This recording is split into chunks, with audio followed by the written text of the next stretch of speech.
बोलिए नारायण भगवान की जय। आप सभी को श्री कार्तिक मास की हार्दिक शुभकामनाएं। श्री सुजी महाराज शौनकादिक 88,000 ऋषियों को कार्तिक मास का 27वां अध्याय सुनाते हैं। श्री सुजी महाराज कहने लगे कि गणों ने कहा, इस प्रकार से राजा व ब्राह्मण दोनों ही भगवान की भक्ति करने लगे। ब्राह्मण तो अपनी कुटिया में रहकर भगवान की भक्ति करने लगा तथा राजा अपने महलों में रहता हुआ यज्ञ आदि कर्म करने लगा। अनेक प्रकार के यज्ञों से भगवान का भजन करने लगा।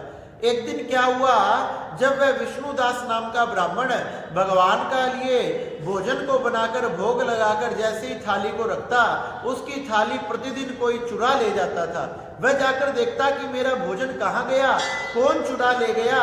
इस प्रकार से वह विचार करने लगा कि दूसरी बार फिर से मैं भोजन बनाऊंगा तो मुझे बहुत देर लग जाएगी, पहले बनाऊंगा फिर खाऊंगा, इतने में मेरी संध्या की पूजा निकल जाएगी। इसलिए वो भोजन का त्याग कर कर भगवान की पूजा पाठ तथा भक्ति में लग जाता। दूसरे दिन फिर वैसा ही होता, उसने भोजन बनाया, भगवान का भोग लगाया, भोग लगाते ही जैसे ही थाली को रखता, फिर उसकी थाली कोई चुरा ले जाता। वह तो बड़े असमंजस में पड़ गया।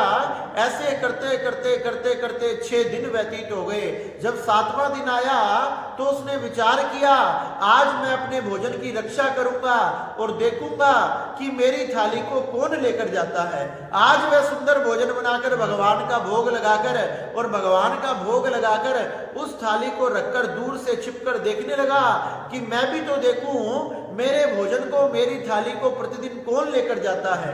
यही विचार कर कर वह छिपकर देख रहा था। इतने में तो उसने क्या देखा, एक भागा भागा सामने से चंडाल आया और वह चंडाल उस भोजन की थाली को उठाकर भागने लगा। इतने में तो विष्णुदास ब्राह्मण जो छिपा हुआ था उस चंडाल के पीछे पीछे भागने लगा।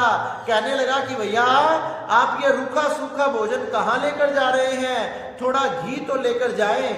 वह चंडाल ब्राह्मण को देखते ही भागने लगा। जैसे ही ब्राह्मण को देखते भागने लगा, उसकी शरीर में इतनी जान नहीं थी, वो एकदम दुर्बल पतला था, उसकी चमड़ी दिखाई दे रही थी। इतने में तो वह भागता भागता थक गया और थक जाने के कारण नीचे गिर पड़ा। ब्राह्मण ने देखा, जैसे ही नीचे गिर पड़ा, ब्राह्मण लपक के उसके पास पहुंच गया, भागकर पहुंच गया तथा अपने कपड़े से ही उसको हवा देने लगा। इतने में तो ब्राह्मण ने क्या देखा, अरे ब्राह्मण के आंखों के सामने तो आश्चर्यचकित हो गया। ब्राह्मण आंखों के सामने 4 हाथ धारण किए हुए पद्म, अनेक प्रकार के शंख वेद आदि धारण किए हुए भगवान नारायण प्रकट हो गए, जिनके गले में कौस्तुभ मणि है, जो अनेक प्रकार के आभूषणों से सुशोभित थे, अनेक प्रकार के रत्नों से सुशोभित थे। और इतने में ही लाखों नृत्य गान करने वाले उनके सेवक, उनके दास दासियां उनके सामने प्रकट हो गए, अनेक प्रकार से भगवान का भजन करने लगे।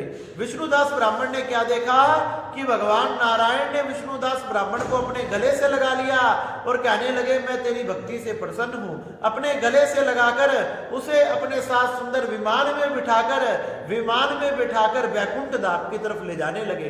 राजा चोल ने देखा, जो अपने महलों की अटारी पर खड़ा था, कि भगवान नारायण उस ब्राह्मण को बिठाकर अपने साथ वैकुंठ लेकर जा रहे हैं। उसने जाकर अपने आचार्य मुद्गल से कहा कि मैंने जो इतने यज्ञ आदि कर्म किए, दान दक्षिणा आदि की, आभूषण रत्न आदि दान किए और उसका फल मुझे प्राप्त नहीं हुआ।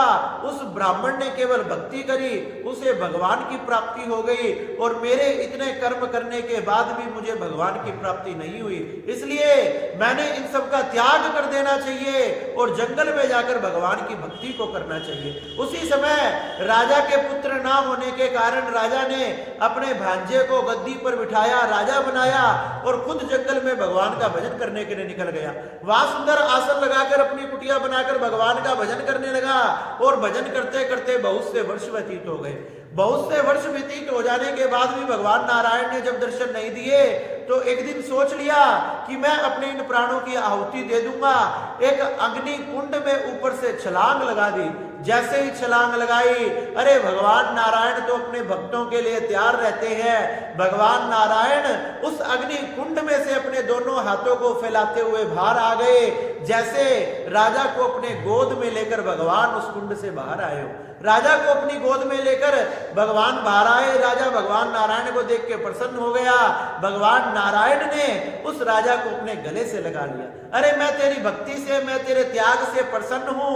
और उसे भी अपने साथ सुंदर विमान में बिठाकर बैकुंठ धाम को ले गए। वही राजा तथा वही ब्राह्मण भगवान का द्वारपाल सुशील बना तथा वही राजा चोल भगवान का द्वारपाल पुण्यशील बना। इस प्रकार से भगवान के दोनों ये द्वारपाल बने तथा भगवान इनकी भक्ति से प्रसन्न हुए। इस प्रकार से श्री सुत जी महाराज शौनकादिक 88,000 ऋषियों को ये राजा चोल और ये विष्णुदास ब्राह्मण की भगवान को प्राप्त करने की कथा सुनाते हैं। बोलिए नारायण भगवान की जय।